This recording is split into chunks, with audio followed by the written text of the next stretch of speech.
সম্মানিত মা বোনদের জন্য কয়েক মিনিট আমি একটা হাদিস বলছি। অনেকেই মনে করেন নামাজ পড়ি, রোজা রাখি, তাহাজ্জুদ পড়ি, কালো বোরকা পড়ি, আমি নেককার মহিলা। না, আপনাকে আল্লাহ জান্নাত দেবে না। আপনাকে জান্নাত দেবে যদি 4টা গুণ আপনার ভেতরে পাওয়া যায়।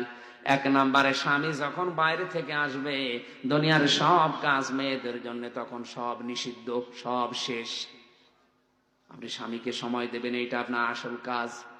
এরকম বউ আজ বাংলাদেশে নেই, এই কারণে অনেকে পরকীয়া প্রেম করে। যদি আপনার কাছে রাগ মনে হচ্ছে, খারাপ মনে হচ্ছে, এটাই বাস্তব। পরকীয়া প্রেমের পেছনে দায়ী আমার মনে হয় অধিকাংশ স্ত্রীগুলো।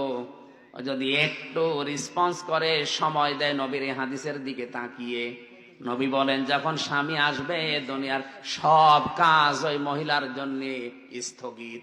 যত বড় কাজ থাক সব বাদ, স্বামীকে সময় দেওয়া ওর জন্য ফরজ। ওর জন্য কি? স্বামী এসেছে 8 ঘন্টা ডিউটি করে, ও সময় দেওয়া দূরের কথা, ও হাঁসের খাবার দিয়ে নিয়ে ব্যস্ত। তোর হাঁসই বড় হয়ে গেল, ওই হাঁসের গলা টিপে মেরে ফেলা দরকার। দ্বিতীয় নম্বরে, যে স্বামী যেটা পছন্দ করে ওটা যদি জায়েজ হয়, আপনার জীবন থাকতে ওইটা পছন্দ করা লাগবে। স্বামী যদি পছন্দ করে যে আপনি হাতা কাটা ব্লাউজ গায়ে দিয়ে স্বামীর সামনে থাকেন, কোনো অসুবিধা নেই। স্বামী যদি পছন্দ করে আপনি চুল ছেড়ে দিয়ে স্বামীর সামনে থাকেন, কোনো অসুবিধা নেই।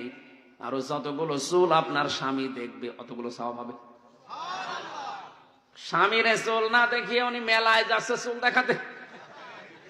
যত পুরুষ মানুষ আপনার চুল দেখবে, আল্লাহর কসম প্রতিটি চুল কিয়ামতে সাপ হয়ে আপনাকে কামড় দেবে। কোন স্বামী যদি তার স্ত্রীর মাথার উপরে হাত রাখে, যতগুলো হাত চুলের নিচে পড়বে, যত চুলের নিচে হাত পড়বে অতগুলো সওয়াব ওই মহিলা ওই স্বামীর নামে আল্লাহ লিখে দেবে। কোন স্বামী যদি স্ত্রীর হাত চেপে ধরে মহব্বতে হাসি দিয়ে, যতগুলো গোনা ওই দিনে হয়েছে সগীরা সব আল্লাহ হাতের মাঝখান দিয়ে ঝরিয়ে দেয়। আমরা হাতও ধরি নিজের বর বাদ দিয়ে অন্যেরটা। স্বামী আমার এখানে, আমি যারা আছে এখানে যত স্বামী বসে আছে, প্রত্যেকটা স্বামী পছন্দ করে এটা যে বিয়ের পরে যেন আমার মা বাবা আমার সাথে থাকে। কথা বলা লাগবে। কিন্তু আজ 100টার 98টা বউ এটা চাই না। কথা বলুন।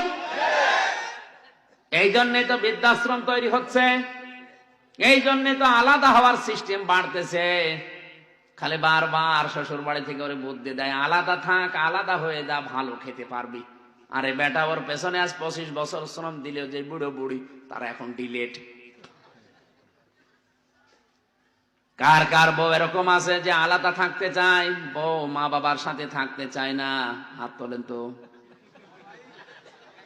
ও, এই এলাকায় এই ওয়াজ করা ঠিক হয়, নেই। আলহামদুলিল্লাহ, আমি হাদিস বলা বন্ধ করে দিলাম, আমার দরকার নেই। আমি অন্য হাদিস বলছি নাকি? সত্যি কি এরকম এলাকায় গাজীপুরে বৃদ্ধাশ্রম তৈরি হয়েছে কোন কারণে? আপনারা হাত তুলছেন না কোন কারণে? হাত তোলেন, কোনো ভয় নেই, ক্যামেরা আমার দিকে, হাত তোলেন।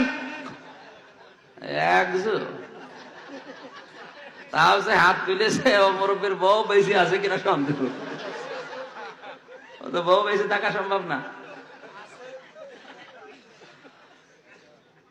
3 নম্বরে, স্বামীর সম্পদ এবং তার সন্তানকে দেখে শুনে রাখবে, ইসলামের পথে চালানোর জন্য চেষ্টা করবে।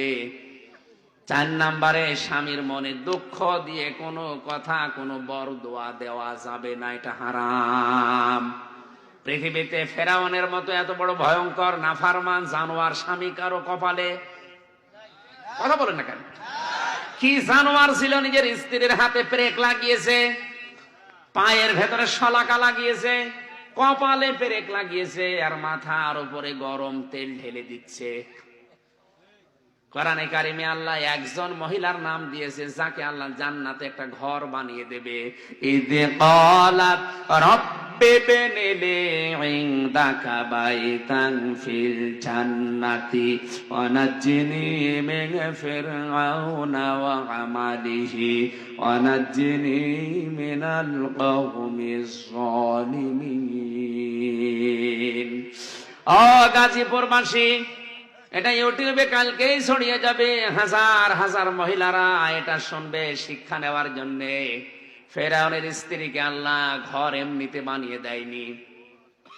এত অত্যাচার যখন তার স্বামী লোকজন দিয়ে করাচ্ছিল, আল্লাহ পাক জান্নাত পাঠিয়ে দিলেন জিবরাইলকে দিয়ে, ধরো তুলে ধরো।